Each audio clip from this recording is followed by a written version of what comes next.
How do you choose to live life? Do you live life by the circumstances that are all around you? We all tend to get moved by circumstances. Do you live by the circumstances that are around you? Or do you live by the covenant that God has made with you? That's what the text deals with today.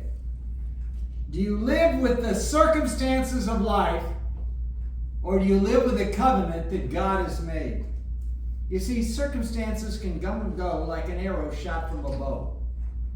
Circumstances come and go just like an arrow shot from a bow. They come and they go. They're gone. But God's covenant forever will grow and will grow and will grow. How do you live? Do you live by the circumstances that are around you, or do you live by the covenant that God has made with you? See, don't live for circumstances. Technology can change. Politics is strange. Relationships will stumble. Wealth will tumble. Even your health can crumble. Don't live for circumstances. Live for the covenant that God has made. That's what we see between David and Jonathan. One is all-powerful. He's the king's son. He's been the king's son for his entire whole life. He has ruled with the king. And the other one was a shepherd boy that God is going to elevate. And the two of them are surrounded by circumstances that would destroy both of them. But they have something that stabilizes them, and that's a covenant made with God. How are you? Are you shaken by the circumstances that are around you? Your health, your wealth, the technology, what's going on around you? Or do you find stability in the covenant that God has made? David comes up to Jonathan, his best friend, and said, "What have I done? Your dad's trying to kill me. He seeks my life." And Jonathan says, "God forbid." Jonathan knows the truth. David is anointed. He's going to become king, and God has ordained that, and Jonathan has accepted it. He's got no problem with it because he lives by the covenant that God made. And so Jonathan says, "I'll tell you what I'm going to do.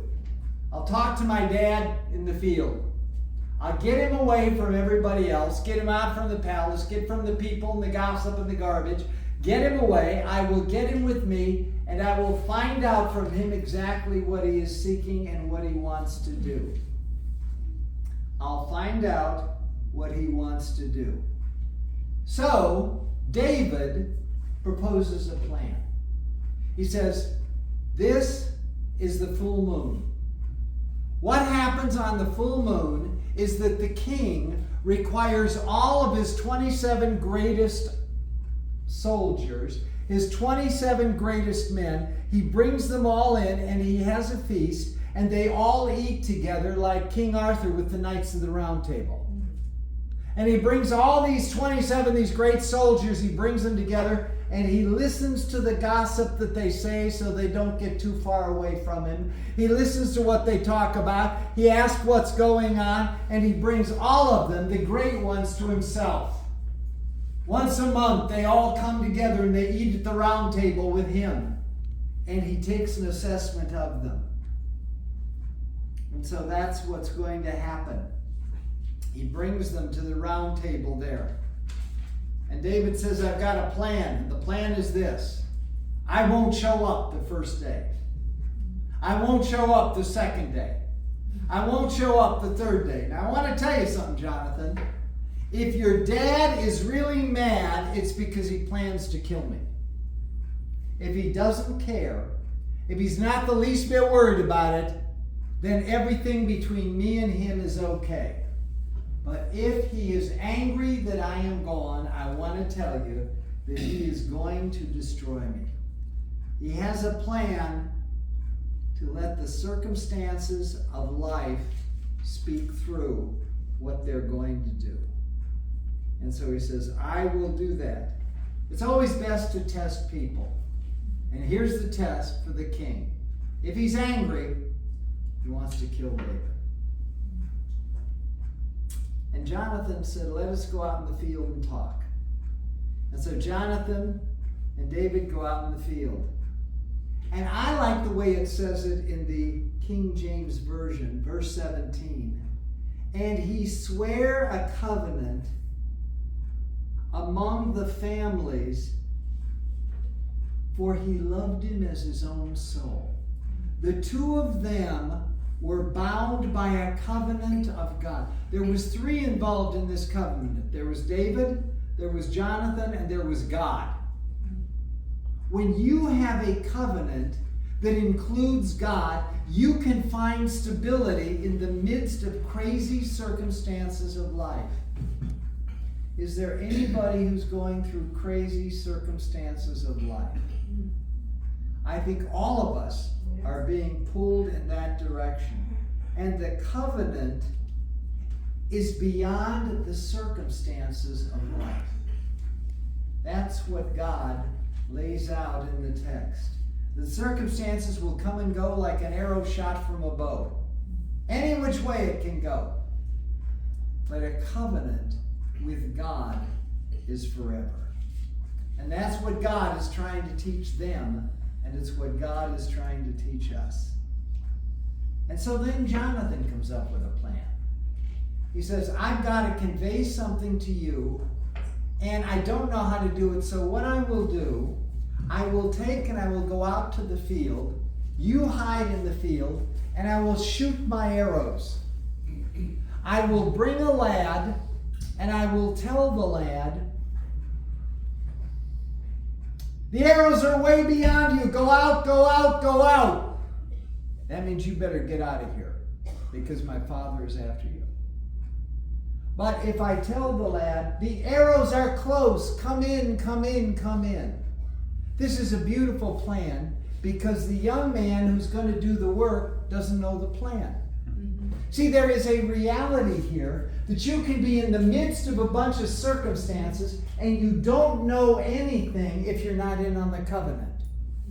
True. David and Jonathan had a covenant. They knew what it meant, go farther or come in. But the young man, he couldn't squeal on them.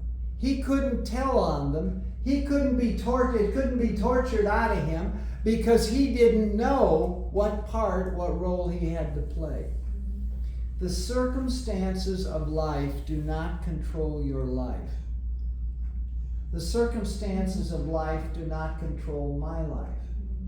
It is the covenant that God has made with you that actually controls your life. And so Jonathan comes up with a plan. He says, I'm going to come out here and I'm going to shoot some arrows and I'm going to tell the young man which way to go, and that boy will go the way that he's supposed to go. And he doesn't even have to know what he's doing, but he will communicate to you what is happening. So they went out in the field and they stood by the rock Ezel. They stood by the rock Ezel. Now, there are two meanings to the word Ezel. One is to stand beside or to be along with. See how beautifully that Hebrew explains David and Jonathan. Because they, as they stand there, are forming a covenant between them that will bind them together, and a covenant that actually they stand together. But it also means to depart from. Because if Saul gets his way, David and Jonathan are going to be separated for a long time in life.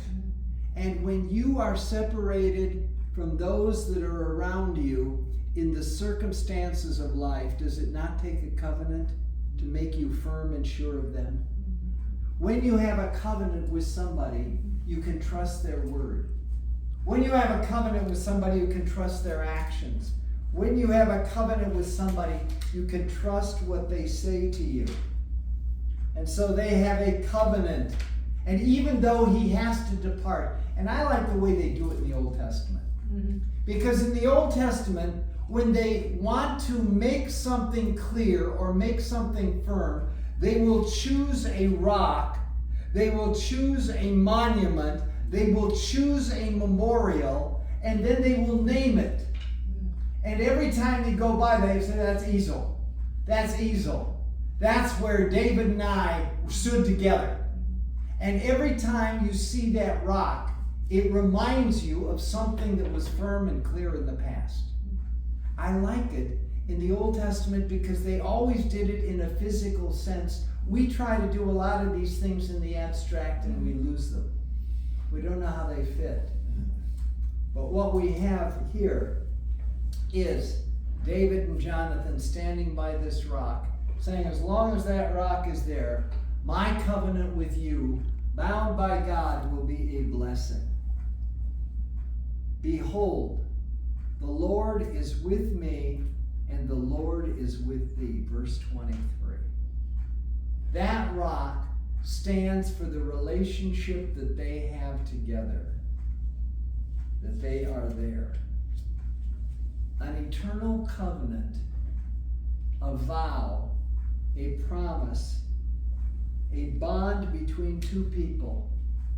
It's not quite like the circumstances of life that can come and can go like an arrow shot from a bow. The covenant of God is something that is firm, and it continues to grow and to grow and to grow. We live on the covenant of God, not the circumstances of life. So in verse 30, Saul calls his meal. All of his knights, all of his leaders, all of his men come together. He sits there, and you notice it says he sits against the wall, right? Why does he sit against the wall? Why does the Godfather always sit against the wall? So nobody can come up behind him. Mm-hmm. He's insecure. He's there sitting against the wall. He's looking at all these men. He's listening to their talk. He's listening to their gossip. He's listening to what they have to say. And he notices that David is not there. He just plays it cool. He can handle it for one day. He plays it cool. He just kind of sits there and says nothing. Then the second day, he looks down and David's seat's still empty. It's interesting. Because the first day he says, David may have some uncleanness. You know what that means? It means he may have been messing around with a girl. So he can't come in to the group. But the second day, he's not there. And the father asks Jonathan, where's David? And Jonathan just volunteers. He says, well, David's family had to make the sacrifice of an animal to God. So they called David home so the whole family could sacrifice the animal together. And David went home. I gave him permission to go. And with this, Saul explodes. When you do not have somebody who has the firmness of a covenant relationship with God, circumstances will make them explode. Have you ever heard the term the final straw? Yeah. Mm-hmm. The last straw. Mm-hmm. One straw. Well, one straw, one circumstance didn't make him explode. It was everything up to that point, and then the final landed. If you do not have a firm covenant with God, the circumstances in life will pile up, they will overwhelm, and Saul was right there because he just exploded. And he screams at Jonathan, you perverse son of a no good woman, you rebel, you pervert. He just absolutely blows. I love the way, have you ever noticed that at times Somebody will blame, the father will blame the mother for the badness of the kid. Have you ever heard that? Yeah, we're kidding now. You ever heard that? Yeah. Yeah. And this is what the king says. Oh, you're just like your mother.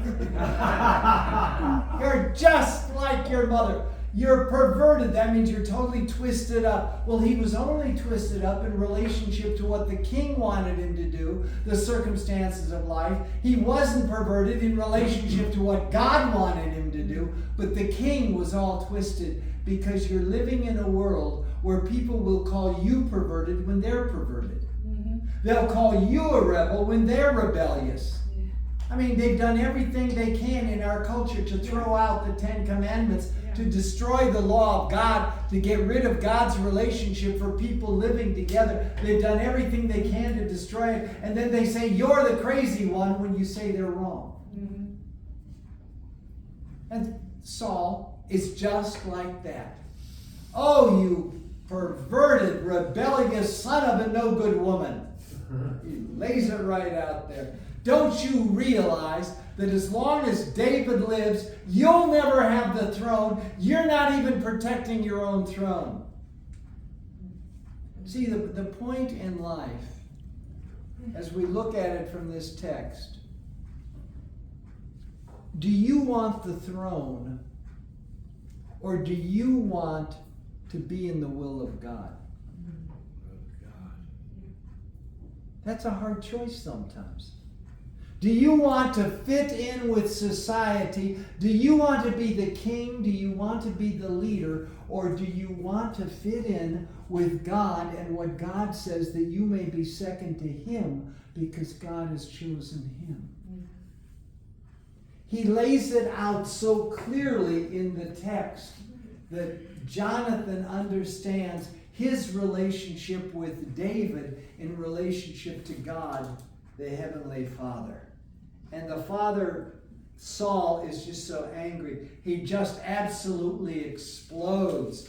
The circumstances just drive him beyond himself, because circumstances will drive you beyond yourself when you are not firm and clear in the covenant you have with God. And I love the way it states it in verse 34. And Jonathan rose, and he was grieved in his heart because his father, speaking of the death of David, had shamed him. Romans chapter 1 lays a curse on a generation. It lays a curse on a generation. I believe it lays a curse on our political generation, because it says, they shall not know shame. We live in a generation when most politicians do not know shame. They will say the stupidest things. They will do the dumbest things. They will steal. They will commit treason against the country. They will lie in court. They will lie in front of Congress. They will lie to the television camera. And then you bring back what they said 3 weeks ago. You bring back what they said 6 months ago. You bring back what they said a year ago. And you compare the two, and they absolutely are contradicting themselves all over the place. And they are too stupid to know shame. And that is the greatest curse God can lay on a generation, when their leaders don't even know shame. Saul did not know shame. He was the leader of the nation, and he didn't know shame. And Jonathan was grieved in his soul, and he had to leave because his father had shamed him in relationship to David. Don't let the circumstances of life get such a firm hold on you that you have lost your covenant with God. Don't let the circumstance, and we do, technology, finance, social relationships, these things pull us and pull us and pull us. And God says, let your covenant with me be above all else, because it will stabilize you in hard times. Verse 35, and it came to pass that Jonathan went into the field with the lad and he shot the bow and arrow. Boom, boom, boom. And the boy's out there looking, because you know, you shoot. What do they shoot arrows? 40 yards in a field. And the boy's out there looking. And Jonathan's screaming, "Go farther! Go farther! Go farther! Go farther! Hurry up! Get moving!" And the boy doesn't know a thing. He's just looking for the arrows. But David, who is in covenant with Jonathan, knows exactly what God is telling him through Jonathan. And so they give the bow and the arrow to the boy.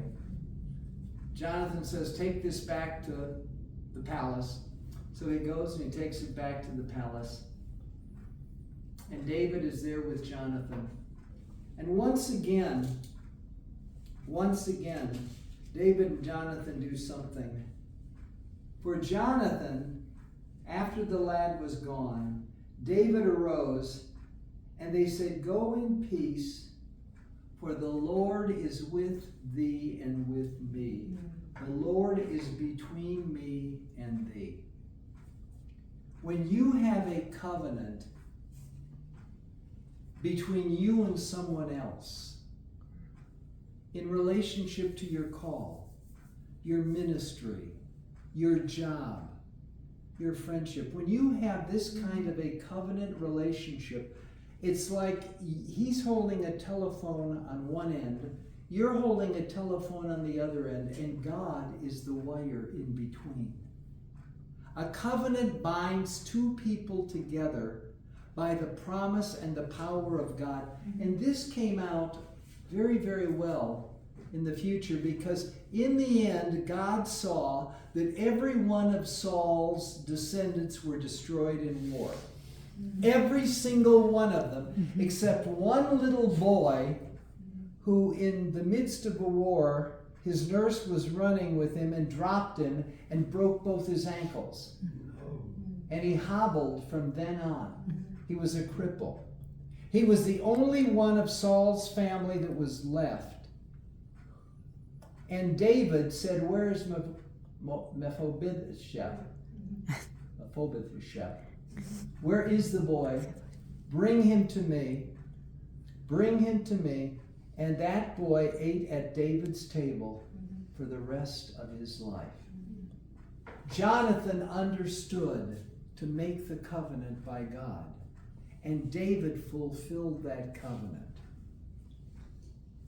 Don't be thrown off track by circumstances that come and go. You hang on to the covenant that you've got with God. On the cross, he earned your salvation. On the cross, he earned your place. On the cross, he won your reputation. Accept it in Yeshua's name. Will you rise for the Aaronic benediction?